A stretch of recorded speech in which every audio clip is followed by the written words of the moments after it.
All right, everybody, good morning. Welcome to our event today, Coffee with the Fed. My name is Jeff Gall, and I'm Vice President of the CFA Society Orlando. And on behalf of the Society, I just want to welcome everybody to our event today. I especially want to thank everybody for joining us here virtually, and thank you for your flexibility as we transition this event from a live event to a virtual event. I certainly look forward to getting everybody back together soon in live events, but we're very excited about our event today and our guest, Chris Oakley, who's joining us. Before we kick things off, I just want to thank our sponsors for the upcoming fiscal year for the CFA Society Orlando, gold sponsor JP Morgan, and our silver sponsors, which include BlackRock, Invesco, Parametric, and State Street. With that, it's my pleasure today to introduce our guest speaker, Chris Oakley. Chris is Vice President and Regional Executive for the Federal Reserve Bank of Atlanta, Jacksonville branch. He's going to be discussing today his views on economic activity, the data that he's looking at, which include indicators on inflation, the labor market, and potential impacts of the ongoing COVID crisis, and also his outlook, which should be very timely today in anticipation of the Fed's meeting later this week at Jackson Hole. So very timely meeting today, and Chris, we appreciate you being here to join us. Just wanted to make a note to everybody, please keep an eye out through the presentation today. We've got some interactive questions throughout the presentation, which will be multiple choice, so feel free to participate in that. And also we encourage everybody to use the chat function throughout the presentation to ask any questions and interact, and we'll be answering those throughout, and then at the end with our Q&A. So with that, I'd like to introduce Chris Oakley, and the floor is yours. Thanks, Jeff. Good morning, everybody. Like Jeff, I'm disappointed that we're not in person. We came this close, it feels like. And unfortunately, the situation is such that it makes a lot more sense to proceed in this virtual way. So we'll take this because it's still a way for us to connect. So again, I want to thank the Society for having me and actually having me back. I went back and looked, and I spoke with all of you just a little more than a year ago, and obviously a lot has happened, and so I think there'll be plenty to discuss. I am required, for those of you that were with us last year, you'll remember this, I'm required to share a disclaimer. So if you squint real closely in the very bottom right-hand corner of the slide, you'll see the disclaimer, which basically says that only the Fed chair, in effect, can speak on behalf of the Fed. So everything you're going to hear from me are my opinions and my opinions alone.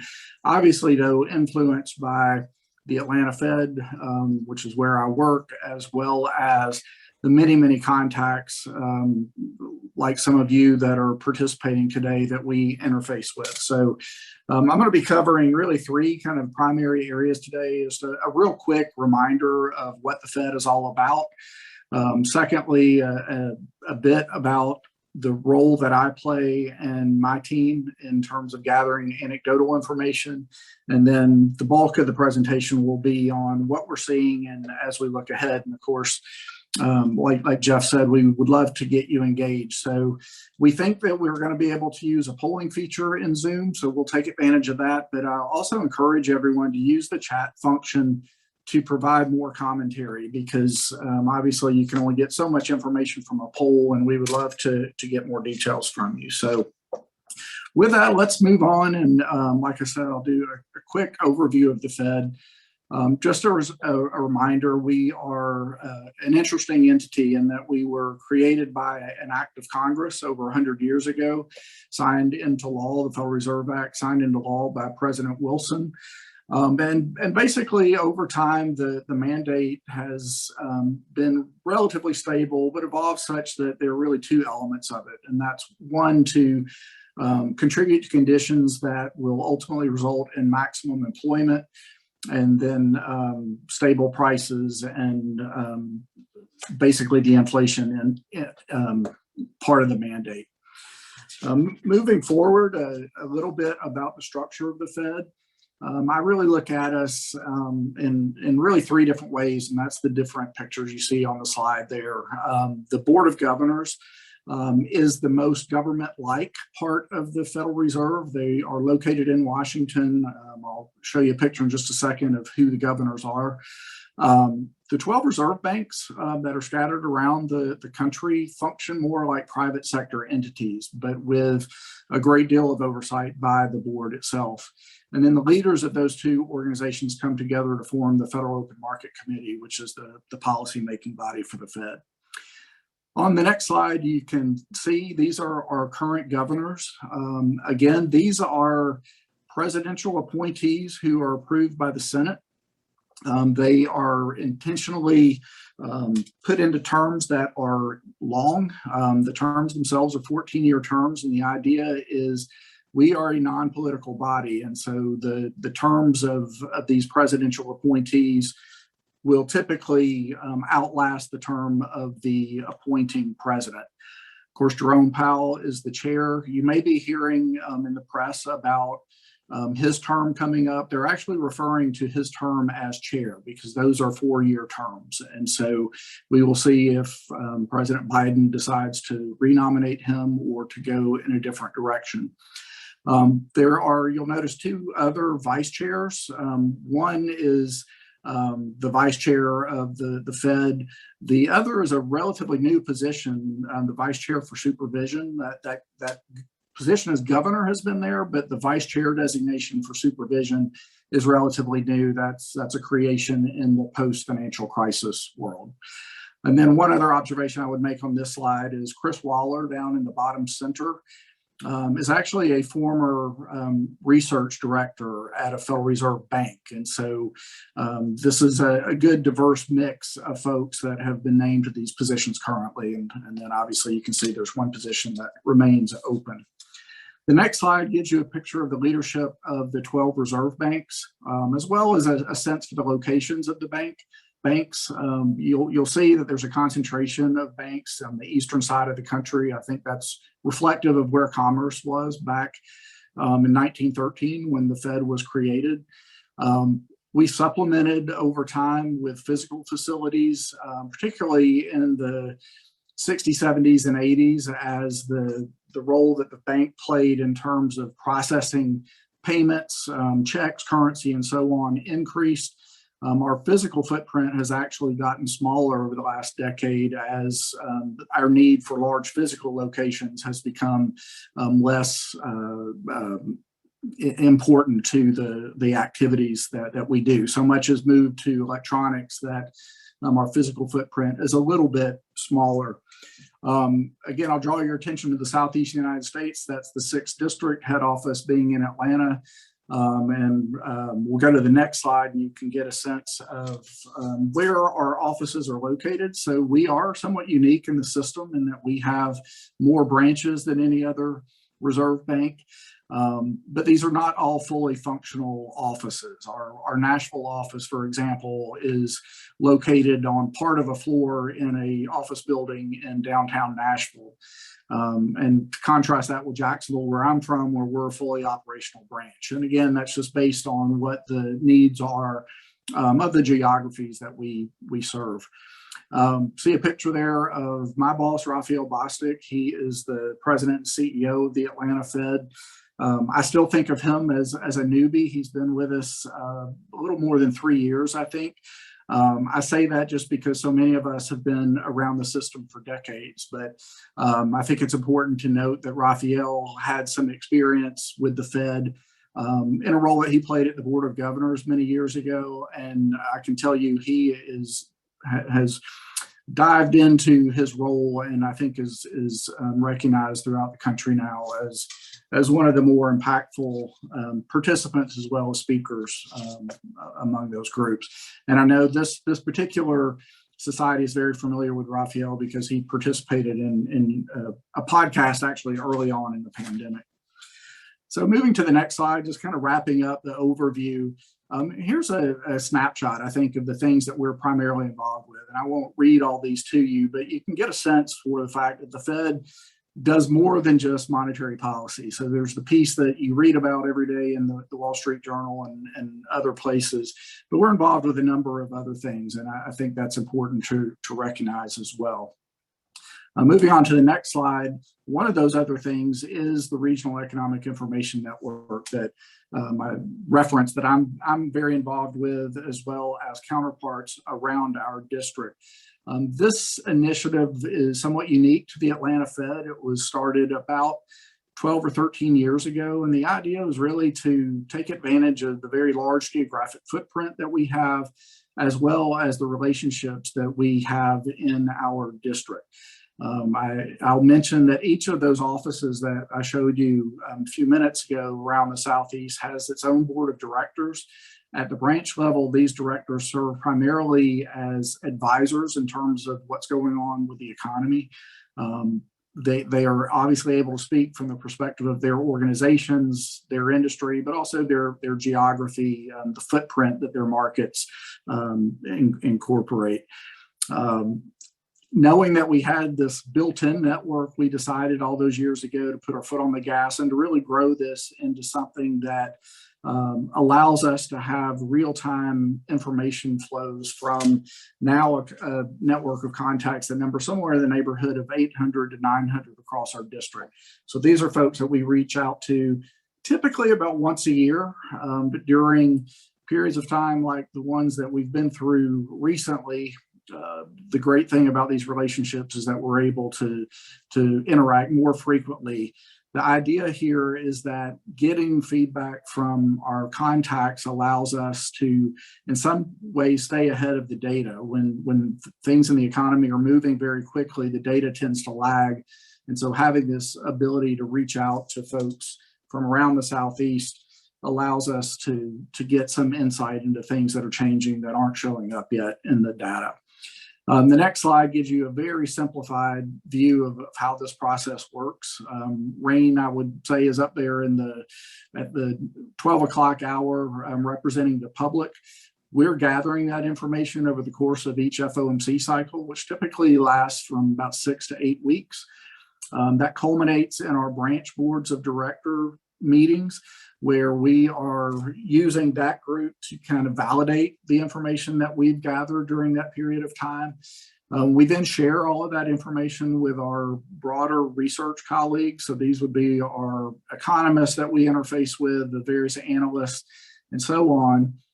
Then we get an opportunity to have the Atlanta board weigh in. The Atlanta board typically meets a week after the branch boards meet. And of course, Raphael is very involved with that process. He is listening not only to us and our representation of what we've heard, but with the boards as well. And ultimately, he is firming up his view on policy, both from the input that he's gotten from the economists, from RAIN, as well as all of the other interactions that he has over the course of a cycle. He then represents us at the FOMC, which in normal times takes place in Washington. Obviously, more recently, that's been happening virtually. Policy is formed, and then the public, of course, is impacted by the policy. And I really like to emphasize this is very, very simplified. Obviously, it's much more complicated, and we recognize that policy decisions have an impact that lasts for many, many, many cycles. And even the conversation about policy changes can have an impact ahead of the actual policy change itself. So I just point that out. The other thing I'll mention is that there's a really great video that you can reference, and we'll make all these slides available to you. Allie can share those for anyone that's interested. And if you haven't watched the video on the way RAIN works, I encourage you to do so. I think it will give you some sense of how Main Street provides a pretty important perspective, at least from the perspective of the Atlanta Fed in terms of policy. And while I say in terms of the Atlanta Fed, one of the things that we've really tried to do over the course of this more than a decade of being involved with this is have these stories translate to the policymaking table. So oftentimes Raphael will go up and he will use one or two of the anecdotes that we've shared with him to emphasize a point that he's making as he tries to have an influence among his counterparts on the FOMC. So I'll take a quick pause there, and we will now shift to the economy and what we're seeing. I've got a lot of slides, a lot of pictures to show you. And just by way of full disclosure, quite a bit of narrative as well. And so I realize no one likes reading on PowerPoint slides, but again, I put this together recognizing that this can also serve as a takeaway for everyone. So just forgive me for all of this, but we'll move through this pretty quickly so that we can have a bit of a conversation. So first, let's go to the last FOMC meeting, which took place in July, and just give a real quick update on what the policymakers said at that point. Obviously, since this group and I met, a lot of progress has taken place over the course of the last year or so. And certainly the fact that vaccinations became available early this year, coupled with strong policy support, I think both from the Federal Reserve as well as from fiscal policymakers, have contributed to pretty significant levels of economic activity and employment. You're going to see pictures of all of this in just a minute. And while the sectors that have been most adversely impacted by the pandemic, many of which, of course, are right in the Orlando area from the perspective of services and specifically tourism, we know that we're not fully recovered from all of that. Significant progress, but not all the way there yet. And then, of course, everyone is fully aware that we have seen a pop in inflation.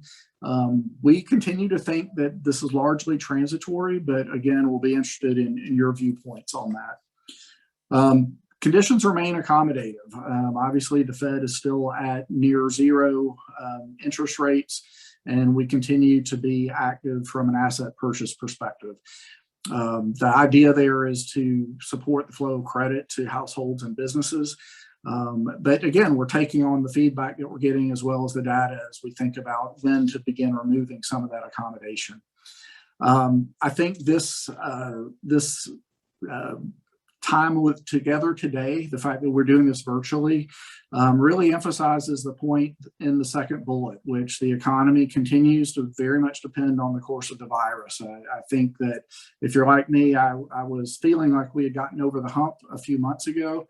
And now it seems like there are some hurdles in front of us again. And so we continue to watch very closely what's happening with the pandemic and take that on board as we think about what future policy should look like. Clearly, risks remain. I don't have to tell all of you about what we're dealing with the Delta variant and perhaps looking forward future variants as the virus itself continues to evolve. So let's look at overall activity. And I've got a couple different slides. Again, I went back and I wanted to be sure I wasn't just repeating what I shared with you last year. So got some that are a little bit different. This gives you a picture of where spending is taking place. So basically, this is all set to where we were back in February of last year, so before the pandemic, so that you could get a sense of kind of how things have unfolded. And so I'll just draw your attention to the various lines. The dotted line is overall consumption. You can see those expenditures just in the last few months have gotten back to where we were and slightly higher than where we were back in the pre-pandemic days. Where has the most activity taken place? Well, that's been with goods. As we're all very familiar, even when we spoke last year, we talked about the pop that we had seen in various types of goods being sold. I think at that point in time, we spent a lot of time talking about home improvement spending as one example, and that would include both durables and non-durables as some examples in that box. But as you can see, services have lagged, not surprisingly, with certainly initially mandated closures of certain types of service-oriented businesses. But even as we've seen those openings in a way that varied pretty significantly across the country, we're still not all the way back to where we were before the pandemic began. So again, significant progress there, but for some parts of the economy, still some ways to go. The next slide gives you another picture of a big part of the economy, which of course is housing. I'll just mention to you, this is giving you a couple of different measures. The blue line is total housing starts. Green narrows that down to just single family, which would of course be included in the total family statistic. Those gray bars that you see represent recessionary periods. So the one to the left, of course, is the financial crisis, the Great Recession. The one to the right is the pandemic-induced very brief recession, caused partly by the mandated closures that we saw across the country during the early part of the pandemic. What I think is interesting on this slide is if you draw your attention to the right-hand side of the screen, just to compare where we are with those measures today versus just before the pandemic. And while we saw those significant drops that we were all very familiar with, we are already well ahead of where we were. And part of the reason I like to include the Great Recession on this slide is that it's a good way of also saying how housing has bounced back. I shouldn't say bounced back, but over a long period of time has climbed back from the depths that we saw after a recession that was largely caused by overexuberance in housing. And so you can see where the country is at this point in time. So we'll go to the next slide, and this will give you the overall picture of growth. Again, looking back to when we were together last, we were looking at that radical drop that we saw at the beginning of 2020, the quick bounce back that we saw during the early part of the recovery, and then pretty significant growth since then. You know, as a reminder, the overall growth for the economy had been somewhere in the neighborhood of 2% before the pandemic arrived, and now we are pretty consistently recovering or growing in a way that's pretty significantly higher than that. The other thing I'll draw your attention to here are the different colors. They just represent different contributions to growth, with green, of course, being the consumer. And I think certainly everybody in this group recognizes that in the U.S. economy, consumption is the largest component typically of our growth.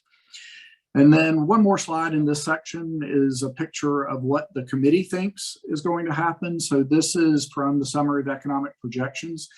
This is not a Fed forecast, but it is the closest thing you're going to get to the collective views of the various policymakers. So the blue line on the left-hand side just shows you what has actually already happened. Those boxes that you see in 2021 to 2022, 23, and the longer run just give you a picture of what the variation is among the participants on the committee. Again, those participants being the governors and the Reserve Bank presidents. And so you can see we're looking for a pretty significant level of growth this year, and then moving back over time to that more consistent 2% level. And so at this point, I think we're going to go to our first question. And so we'll see if the polling is going to work. The question here is, compared to 2019, so the full year 2019, the pre-pandemic period, what is your expectation for full year 2021 sales? So I'm going to ask you to respond to this based on if you are in a business where it makes sense to respond from your business, to do so. If you are an advisor and it makes more sense to respond based on the average, the consensus and effect of your clients, you could do that as well. And we'll see what everyone's reaction is to this question. Like I said, these polling questions are really, really simple questions. Would love to see more commentary in the chat. So after you've answered, feel free to provide any additional details in the chat function. And so at this point, I'm going to take a breath, and Allie, I'll let you tell me when we can post the results.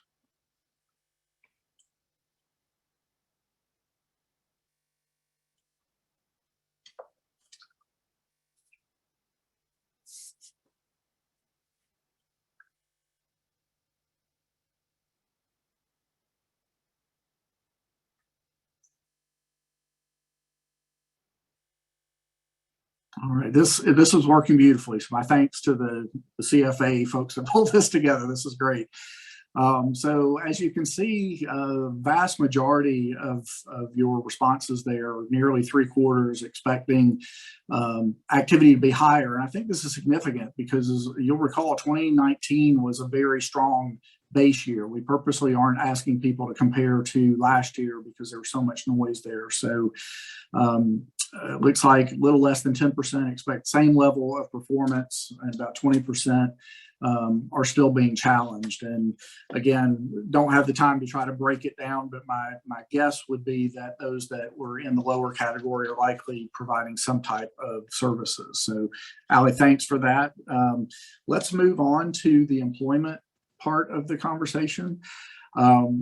I've got, again, some pretty interesting pictures to share with you here, but we'll start with a little bit of a narrative.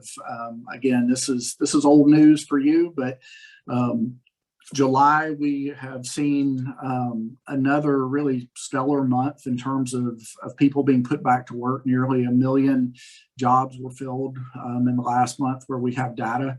The unemployment rate declined pretty significantly, and while it's down considerably from its high back in April of last year, we still have a ways to go to reach that prior pre-pandemic level of 3.5%. Let me show you just what I think is a fascinating picture. And again, for those of you that were with us last year, you saw parts of the first two charts on the left-hand side of this. And so just as a reminder, these are contributions either plus or minus to overall employment. And I know there's a lot to process on this slide, but I'll just point out that the different colors just represent different parts of the employment sector. So, you know, in other words, different industries that would be represented. So what those aren't as important as the fact that a lot of different colors there. And so looking at the far left-hand side, I'll just remind everyone that as you look at employment, we were on a tear already, pretty consistently adding 200,000 jobs a month. Like I just mentioned, unemployment rate was at a historic or near historic low. And then the pandemic hit. And of course, that March picture that you see there, again, I'm on the far left-hand part of this slide. You see that tremendous drop where we lost just from leisure and hospitality, 700,000 jobs in the period of 1 month. And while that felt massive, we actually had to completely change the chart.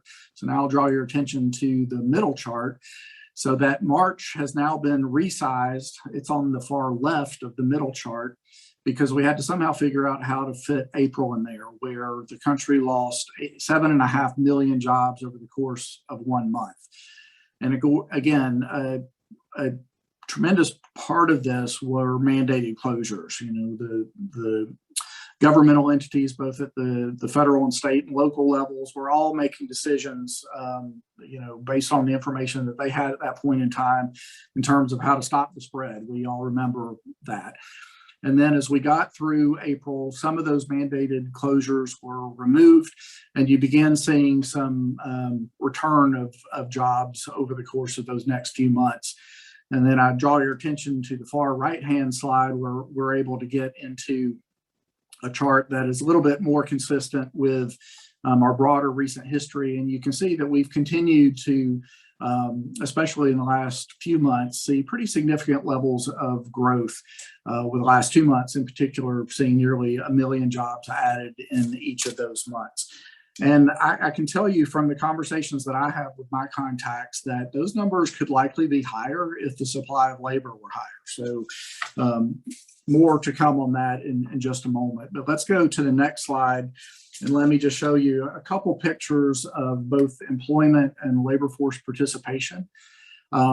So first, if you will look at the blue and green lines, those are just two different measures of the unemployment rate, with the green line being the one you're likely most familiar with. That's the unemployment rate that gets reported most frequently by the media.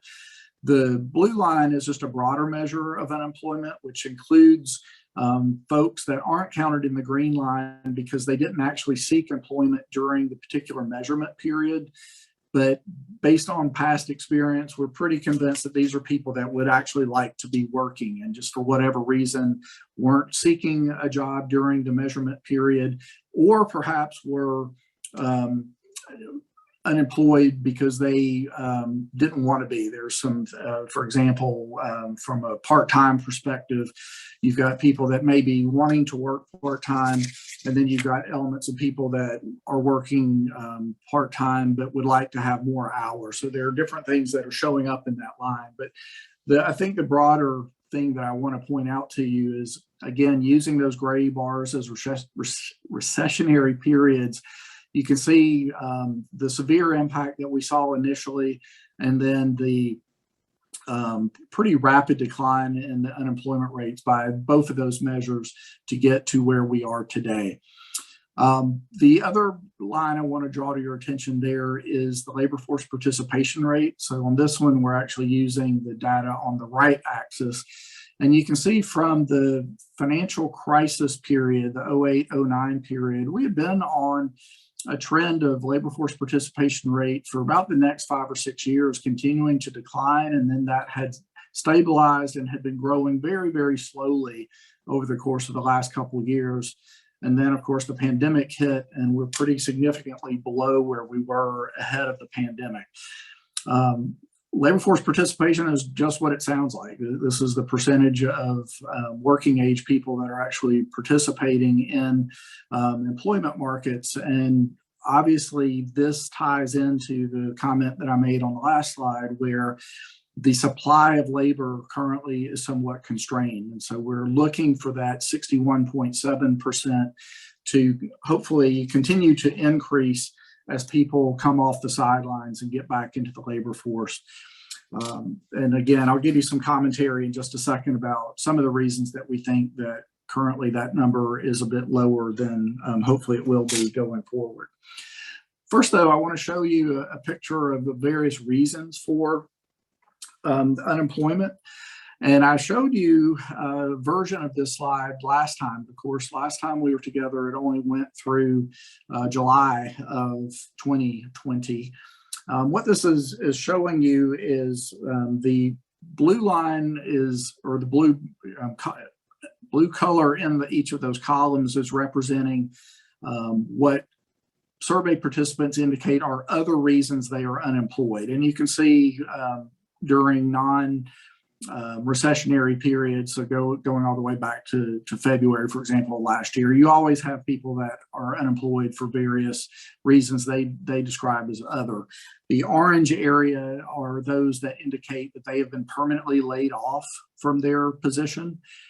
And then importantly, and what I really wanted to draw your attention to on this slide, this is the number of folks who have lost their jobs that indicate that they are basically on temporary layoff. And again, thinking about the pandemic, this should make sense to you. If you look at April, May of last year, you had a large percentage of those that were unemployed, indicating that, hey, I think I'm unemployed, but it should only be temporary. And the number that felt like they were on a permanent layoff was actually relatively small. And you can see as time went on, a number of those temporary job losers were brought back, as you see the overall numbers declining. But you also might notice that that orange bar started to grow. And so some of those temporary layoffs turned into permanent layoffs. And that has actually been pretty consistent since that time. But the good news there is that most of those that were on temporary layoff no longer consider themselves to be temporary, with, again, the majority of those being brought back into their work, as you can see the amount of progress that we've made there. And then one more slide that I didn't share with you last time, and this is a picture of employment by skill level. And so I'm going to give you, this is all in the verbiage down below, but if you're like me, you probably are struggling to see that. So I'll describe what these different job classifications really amount to. So low skill jobs, though, that's the ones represented by the blue line. Those tend to be your service oriented types of workers. And again, just referencing the fact that we're, excuse me, talking to a group that's in Orlando. This would include a lot of folks that are involved in leisure and hospitality, as an example. So people who perhaps are working at theme parks or in housekeeping in a hotel type setting, those types of folks. Middle skill jobs typically include sales oriented positions, office workers, construction workers, production workers, and those in transportation. And then high skill workers tend to be management, professional, and technically oriented types of positions. And what we're showing you here, again, using the pre-pandemic, setting that to 100, you can get a sense of the number of people who lost their positions and how it has grown back. So again, while everybody saw some decline during the early part of the pandemic, the low-skilled workers were most seriously impacted. And they continue to this day to be the ones that continue to lag. So while a lot of progress has been made, we're still down somewhere in the neighborhood of 10% from where those particular workers were before the pandemic began. And so we're paying attention to this because I think it speaks to where we have needs. I think skills gaps that exist can become more clear when you have this type of data to pay attention to. And this may also give us some indication of some of the questions to ask our employer contacts. And an example of that would be, are some of these low-skilled jobs permanently never coming back because the role itself has been replaced with some type of technology or automation? So again, this is something that I think is pretty interesting as you dig into the data. So next, we've got a first picture of the chair. And this is just one of the quotes that I wanted to share related to some of the reasons that we think that we're not all the way back to where we were before the pandemic began. So Chairman Powell in this quote mentions caregiving. We're paying a lot of attention to childcare and whether the return of kids to school this fall is going to provide a meaningful boost in bringing some of those people that have been on the sidelines back. Ongoing fears of the virus, certainly that was relevant at the end of July when Chairman Powell was speaking, and is likely more so now. And then, of course, we recognize that there have been some financial cushions that have been made available for people to get through the pandemic that for some may have influenced their decisions as to whether to return to work or not. A couple others that I would add from conversations that I've had is that there have been anecdotal reports of an uptick in retirements.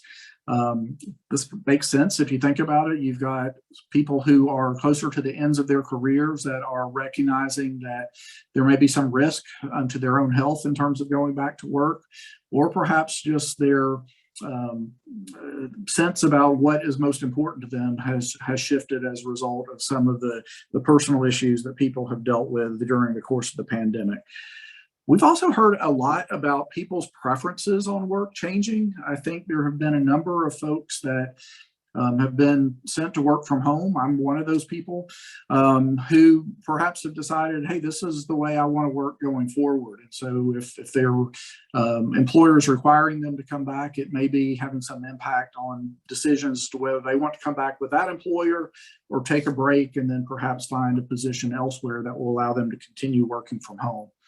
We're also hearing a lot about those that have traditionally not worked from home, looking for more flexibility with hours and the times that they work. So truck drivers would be a great example of this. We're hearing from our contacts in that space how challenging it is to fill positions, not because of pay, which actually is quite good, but rather because of the lack of flexibility that many of those positions offer.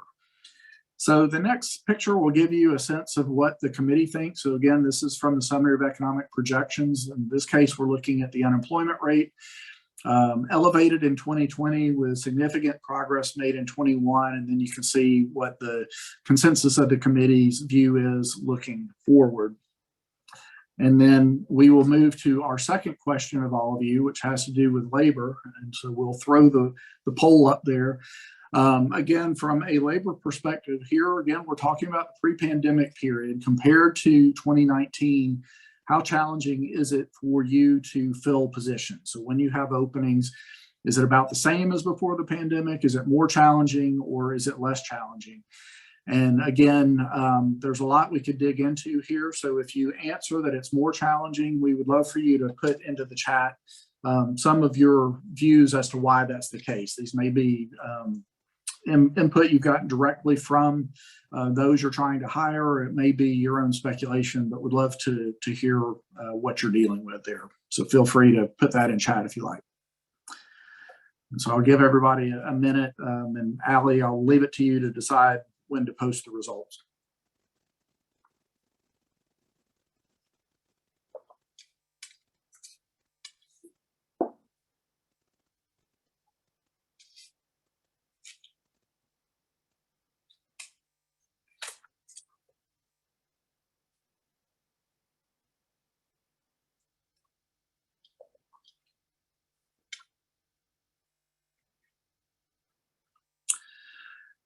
Wow. Okay. So I have to say I'm not really surprised by this, but I still have to say wow, because it's still pretty impactful to see it. So again, this is compared to what was already a pretty tight labor market.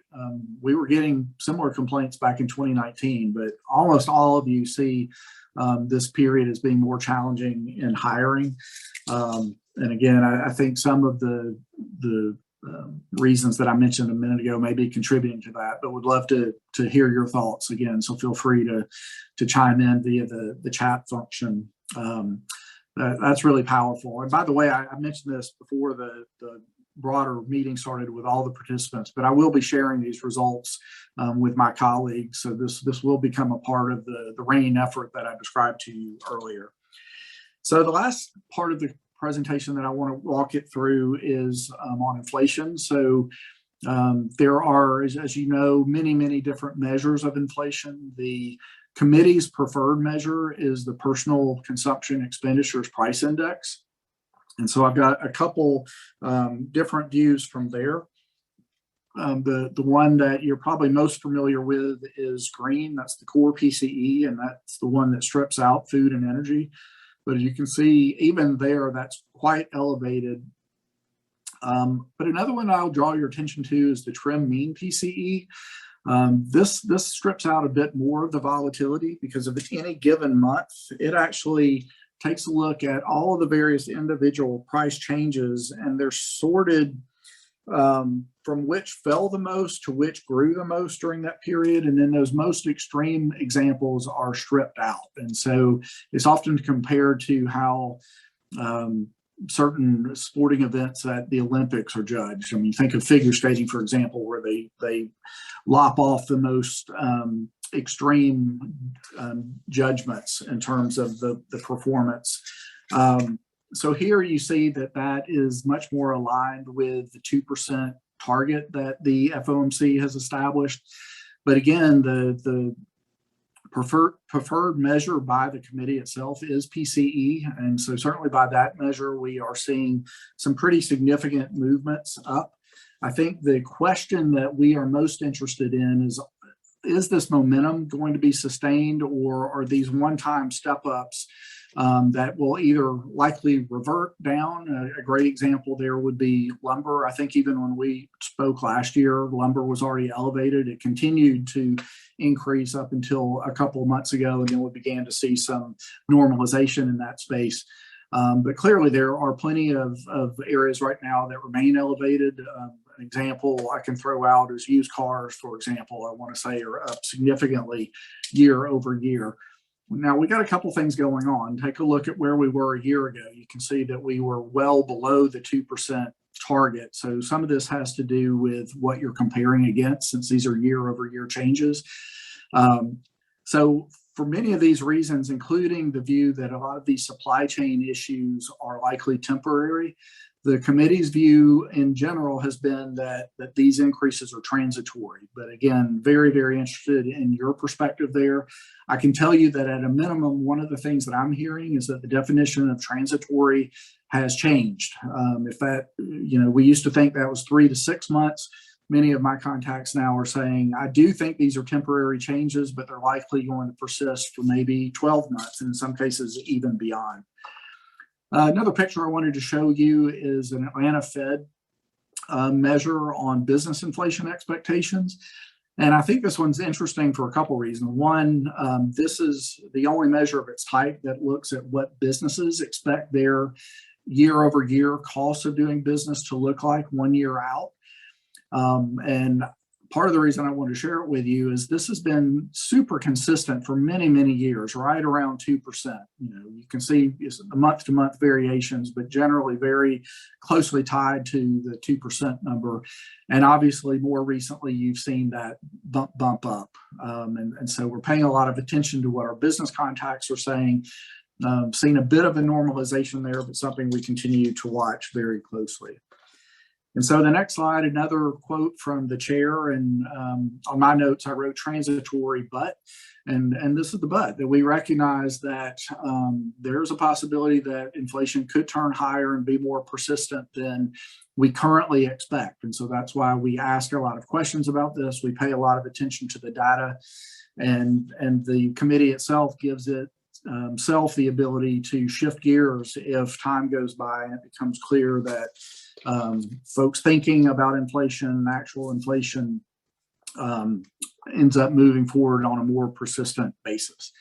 But in the meantime, you can see the summary of economic projections. This is what the committee thinks is going to happen with PCE. Elevated, of course, in 2020. I apologize. Elevated expectations for elevated performance in 2021, but then some normalizing in 2022, a little bit of variability around the various committee members' views, and then back to that 2% number over the longer run. And then yet another quote from, oh, I'm sorry, I'm jumping ahead. One more question of you, and that is your views on cost and pricing. And that is, are you experiencing greater than normal increases in your cost of doing business? So again, this one's pretty easy, just a simple yes or no answer. We leave it to you to define what normal is. There's an expectation that costs go up over time. So what we're really looking for here is, are you seeing or are your clients seeing increases that are beyond what is typically considered normal?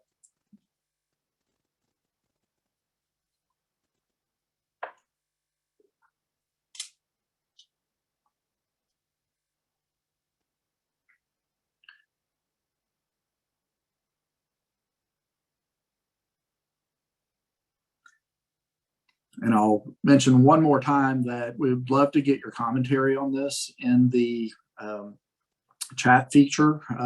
If you are seeing increases that are greater than normal, is it coming from wages? Is it coming from the materials that you buy to run your business? Or is it coming from the services that you purchase or have a contract with related to your business?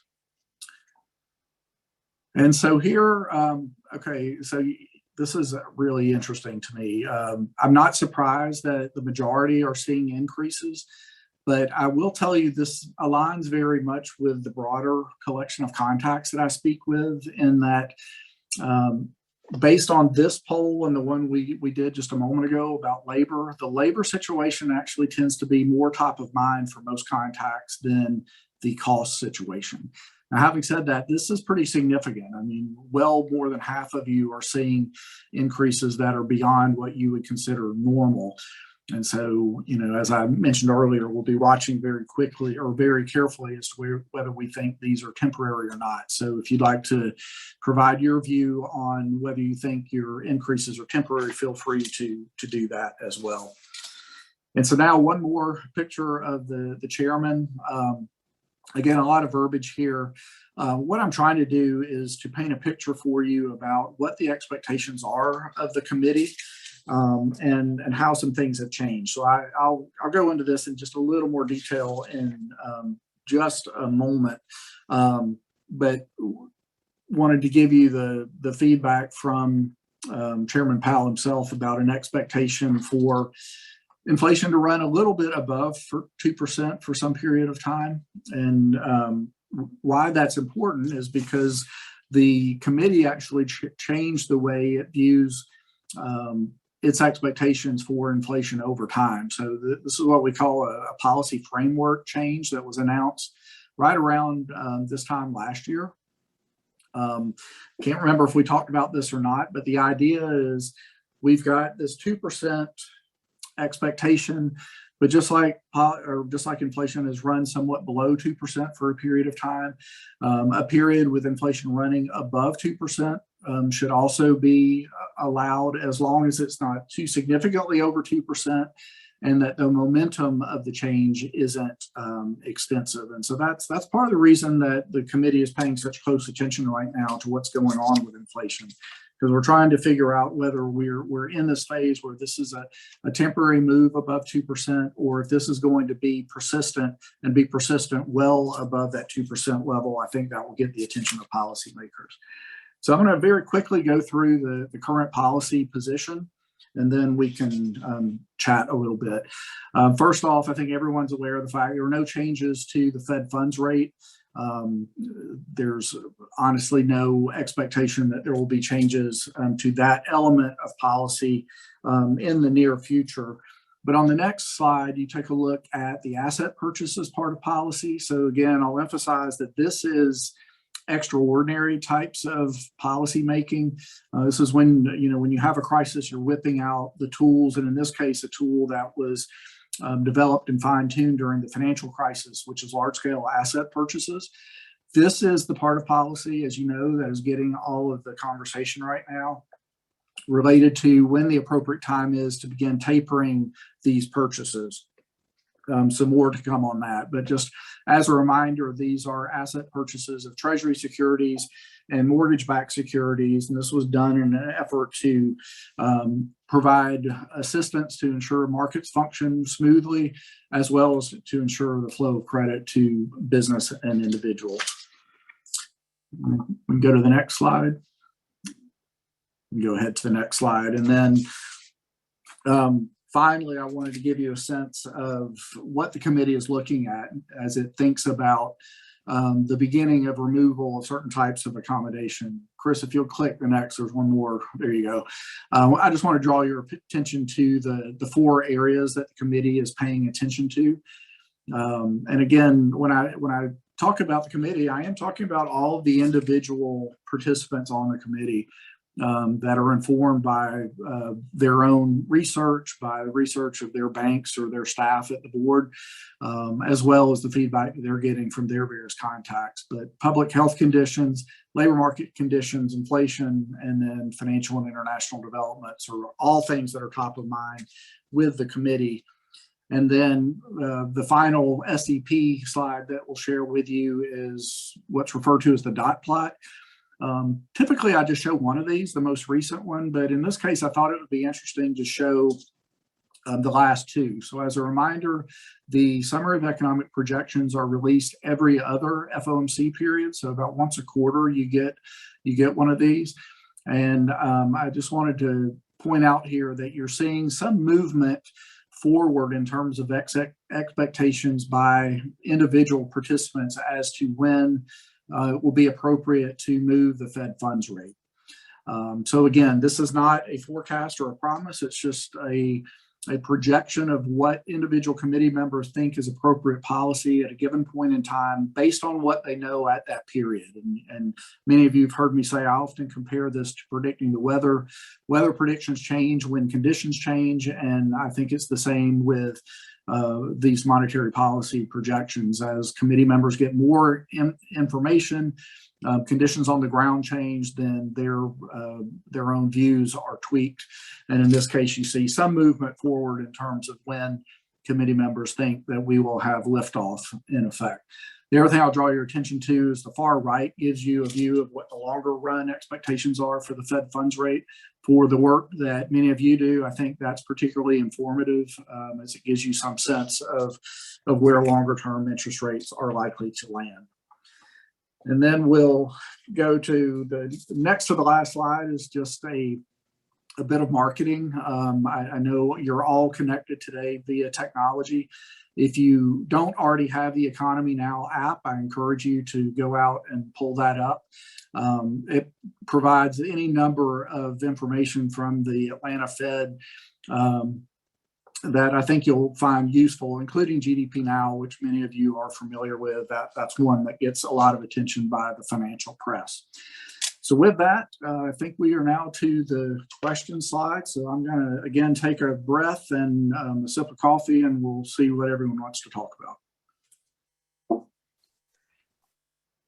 On behalf of all of the participants, I just want to say thank you, Chris, for the opportunity to speak in front of us and sharing that insight and what you're seeing directly on the Federal Reserve side.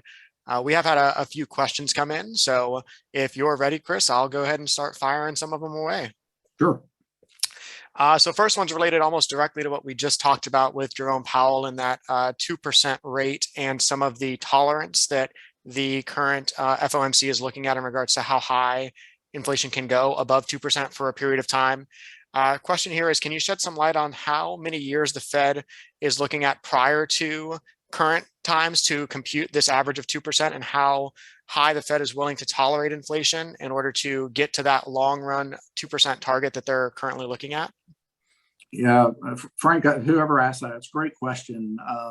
And again, I'll remind everyone that I'm speaking for myself here, and not necessarily for the committee, because I do think it's important that you are likely to get different responses to that question as different committee members are likely to have somewhat different views on that. But I think, first of all, overall, what we're looking at is a recognition that we have been in a multi-year period, really since the financial crisis, where inflation has been running consistently below 2%. So the committee has honestly been, I think, challenged in getting inflation up to that particular area that they feel like is most appropriate. And of course, you could also ask the question, well, why 2%? And I think that's a fair question as well. It could very well have been pegged at 1.5%. It could have been pegged at 2.5%.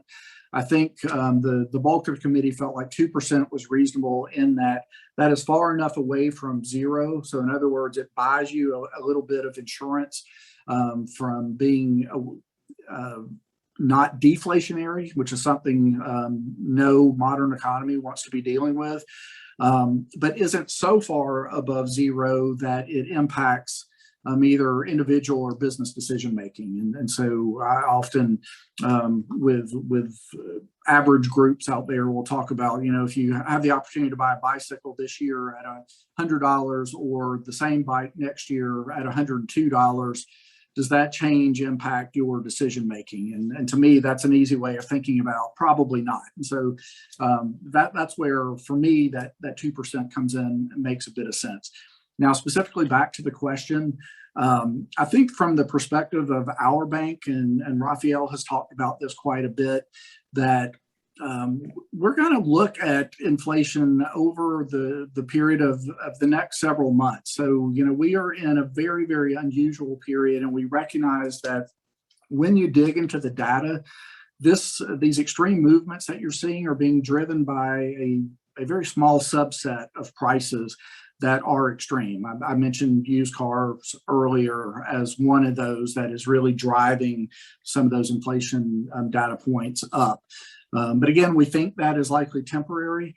Having said that, though, if this persists over a period of months, and certainly persists at a, and this is Chris speaking again, but at a number that is well above 3% for an extended period, I have to believe that's going to get the attention of policymakers. Having said all that, I think the other thing I would point out to you, and this is probably a good time to tee up Chairman Powell's presentation at the Jackson Hole event later this week. I don't know what he's going to talk about, but I certainly think that this topic is top of mind for all policymakers. And so it's certainly possible that this is one of the things that's going to get discussed.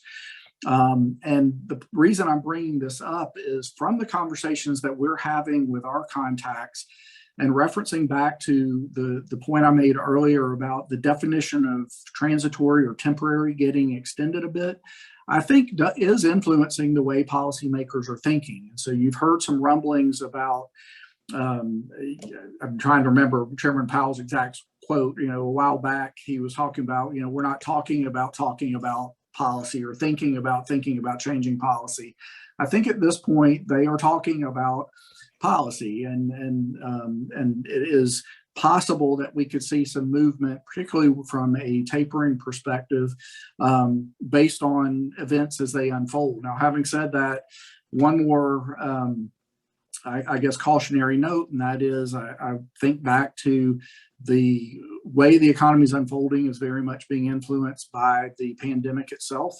And we are in a period of time where if I'm a policymaker, I've got to take on board the fact that whether there are mandated shutdowns or not, I think it's possible that the consumer themselves and possibly businesses behavior is going to change based on what we're currently dealing with elevated hospitalizations and so on. So I've gone in a lot of different places there and probably not done a great job of answering the question. But my sense is that it's going to take a number of months, but it's probably more important to pay attention to actually where we are with inflation from a strict percentage basis and the momentum of those movements. Because again, if these are somewhat temporary and we see some movement down relatively quickly, I don't think that's going to be as concerning for policymakers as what if we were to have a period of sustained high levels of inflation, which, as you would imagine, is going to get their attention. Thank you for answering that. And one more question for you, and this is on similarly the inflation and external before I go to the labor question, which we had quite a few of those come in. Given the mortgage-backed securities purchases the Fed is making and obviously the increases in pricing for two of the most important items people buy, which is housing and vehicles, how does the Fed view a rise in the cost of housing being disruptive to the economy in terms of home rental prices and affordability? Yeah, that's another excellent question, and it is something that we've been watching really closely. I think the data from housing and owner's equivalent rent, which is how the folks that really pay attention to inflation and how housing impacts inflation, we are really just beginning to see some of those impacts. And so everyone on this call is certainly aware of the challenges that we've had as the demand for home purchases has been elevated during a period where supply has been somewhat constrained. And so I think I would just agree with the premise of the question. This is something that could potentially have quite an impact. But like I said, it hasn't shown up significantly in the data yet. But I would basically encourage everyone that's focused in this area to pay attention over the course of the next couple of months, because based on the early views that we get from our anecdotal stories, the contacts that I referenced earlier, it's likely going to begin showing up in the data. And then again, that will have, I think, an influence on the way policymakers are thinking about prices going forward. Understood. Thank you very much. I'm going to tilt over to the labor supply side of things now with a few of the questions that we've had from participants today. One of which being with the fiscal stimulus package that is looking like it's going to pass on the infrastructure side, in addition to some of the new construction that you mentioned. It looks like we have more demand for labor than supply, and that will continue to be the case and persist. What does the Fed currently see as something that will equalize the labor supply demand imbalance, and how much of that is predicated or hope that the pandemic unemployment insurance runs out and possibly those people join the labor force once again? Yeah. So there's a lot there, right? And I guess the other thing I would say is that at an individual level, there are a lot of different things that are influencing people's decisions to work for those that are on the sideline. And so I know there are a lot of strong opinions about the unemployment insurance extension as one example. Interestingly, and as a matter of fact, I spoke with an official at the state level very recently.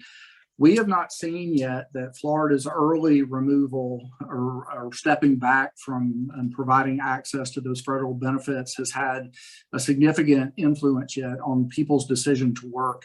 What we hear anecdotally, I think, is really instructive, and that is that many of the folks that are on the sidelines, when employers talk to them, what they're hearing is that there are challenges with childcare as a really big issue, which is one of the reasons we're watching what's happening as kids return to school.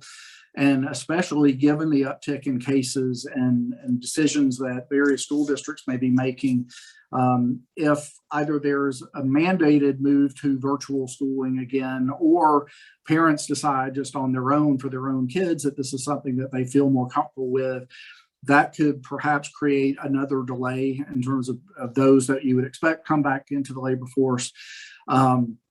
And then those other reasons that I mentioned earlier are other things that I think are weighing on people's decisions. The other element of the question was infrastructure. And, I guess I look at this as creating more jobs. We already have challenges. Jeff could probably speak to this a lot better than I could in terms of some of the types of workers that he looks to hire, but we're already having challenges filling construction type positions. If we're to get more demand there, is that just going to exacerbate the problem? I guess my feeling is that's a good problem to have. We've got to figure out how to more rapidly create the skill sets in individuals that have an interest in that type of work. So I think that is an opportunity for policymakers that are likely more local and at the state level in thinking about skills development, job training, that type of thing. And then I think we all have an opportunity, particularly with younger people, in helping to share the news about the various types of positions that are available. I think it's important that the perceptions of people that are looking to get into the workforce are the proper perceptions. There are so many positions that historically have been viewed as low skill, blue collar type positions that, if you really look at today, require a lot more expertise than they did historically, because many of these jobs are being supplemented with different types of technology and automation. And so the perceptions of things not being perhaps equivalent with the type of work that people want to do maybe aren't exactly accurate anymore. And so I think there's a lot of opportunity that all of us have in terms of helping to send those messages, again, particularly to young people who are beginning to think about the types of work that they want to get into. But I agree with the premise of the question, because we already know that we've got a bit of a mismatch. And I think going forward, that's going to continue to be a challenge, especially while we're still dealing with the pandemic. I mean, I always come back to that, because we've got to remember that this is not over. And until people feel safe in coming back to work, whatever type of work that happens to be, I think we're going to be challenged in this space. Thank you. And you made an interesting observation there in regards to the 50 states and the fact that some states are handling the pandemic unemployment assistance a little differently, and how that gives you guys some insight into seeing how labor force participation might change based on changes to policy. So I appreciate you providing that insight as well. Another observation we got from an attendee was on some of the job market recovery slides. It looked like it indicated that some government jobs were in decline still. Is that something that the FOMC is seeing? And do you have any particular reasons for that being the case? Yeah, so that's a great question. And I'm going to fully admit that I'm speculating a little bit here. I think that what is driving that is actually education, because public school education actually falls into that government category. And because of what's been going on with schools are in, schools are out, schools are in, schools are out, there have been a bit of volatility there. So I think that's what's driving those particular numbers. And I can't respond specifically, in terms of the what the FOMC is looking at, but I can tell you from the perspective of the Atlanta Fed, Raphael very much closely pays attention to those things. And we're fortunate, and it's the same way in all of the Federal Reserve banks. We have economists that specialize in different parts of the economy. So he is able to access the kind of relative expertise that those people bring to those particular very specific types of questions like that. Good point with educators possibly falling into that category. Another question here, this is on the labor side, and this is more so focusing on productivity and automation. So obviously, if we can get labor productivity to increase, then that could also offset some of the labor supply shortages we're seeing. Are you or any of your comrades there on the Federal Reserve side seeing any significant increases in automation? And if so, what sectors are standing out in that particular effort? Yeah, that's a great question. And this is an anecdotal response, so I'll preface it by saying that. But one of the observations that I would make there is that we are seeing our contacts that are on average larger and on average that have either large access to cash, either through their own balance sheet or relatively easy access to inexpensive financing through their various lending infrastructure. move forward in that space, especially those types of entities that have been the winners, for lack of a better way of putting it, through the pandemic. And, you know, as I look back over what we've seen over the last year or so, there have been different parts of industries that have performed better, that have actually benefited from the pandemic, as we all know, and those that have really suffered. And I have to tell you, you know, going into this, I guess I shouldn't be too ashamed of this. I didn't see any winners. You know, when we were back in that March, April time period of last year. But in all fairness, even to myself, I had never been through a global pandemic before. And so it started becoming clear that there were going to be entities that would perform very well.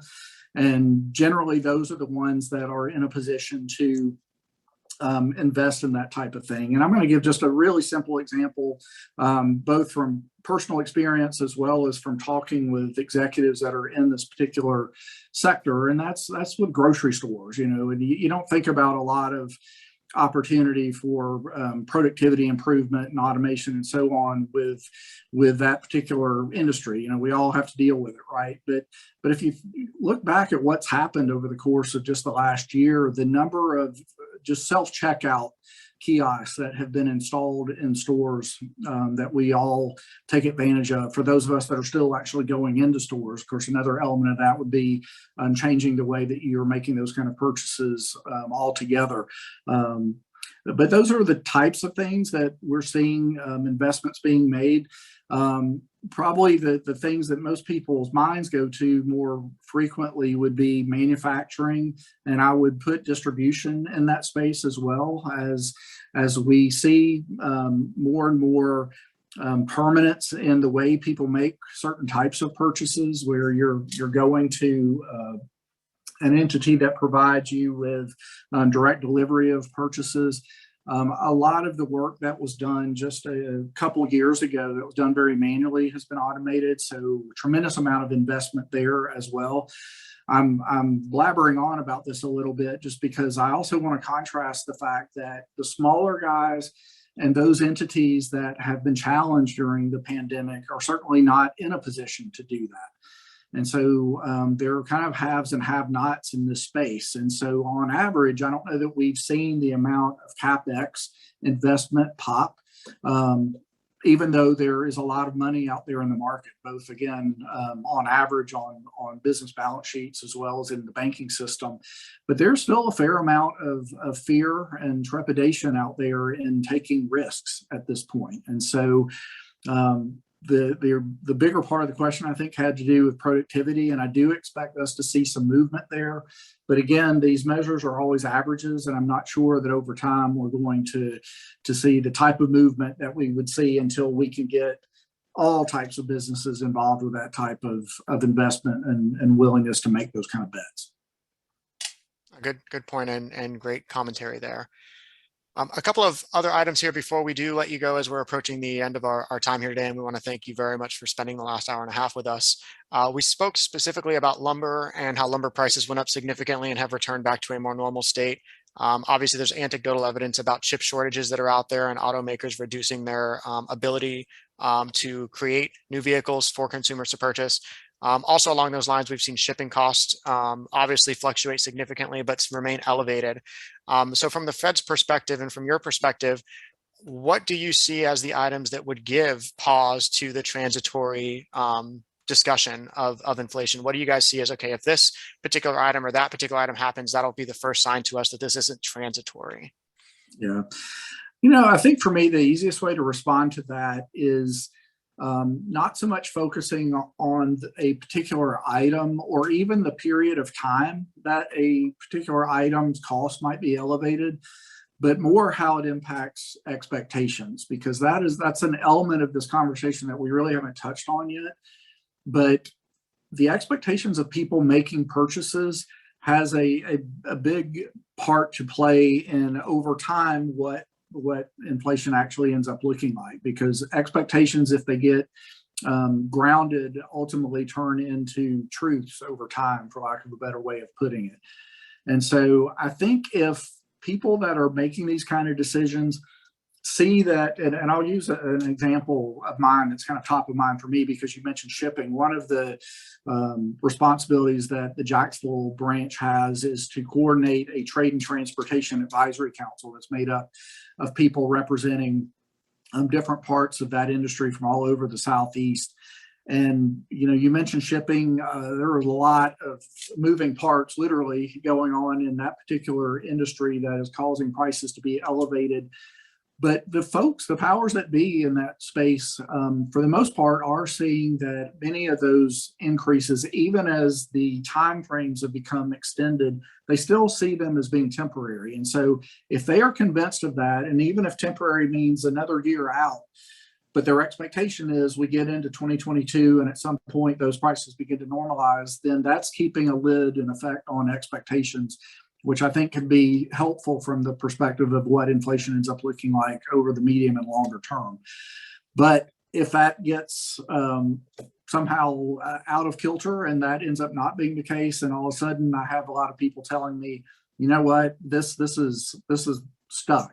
All of a sudden these prices are sticky, and that's changing the way I'm thinking about future purchases and so on, then it becomes a different thing. And so we are reporting on both those types of views on almost a real-time basis to Raphael, so that he has a sense for what the decision makers out there when it comes to making those kind of purchases are thinking with regard to where prices are going. Great insight, and I appreciate the additional information on how the Federal Reserve gathers data and what the different branches and areas are responsible for. So with that, I just want to thank you, Chris, very much, and your team at the Jacksonville branch for participating today. I want to thank all of the participants as well for coming to the event. And as Jeff alluded to at the beginning, we wish this could have been in person. Obviously, circumstances prevented us from doing that, but we do hope to have in-person programming return sooner rather than later. For those of you who are on our email list, we will be sending out invitations to future events in September and October. September, we're going to have a more community engagement style event. Once again, the plan for that is in person, and same thing in October. We're aiming for another great debate series, which is going to be discussing public investment versus private investment.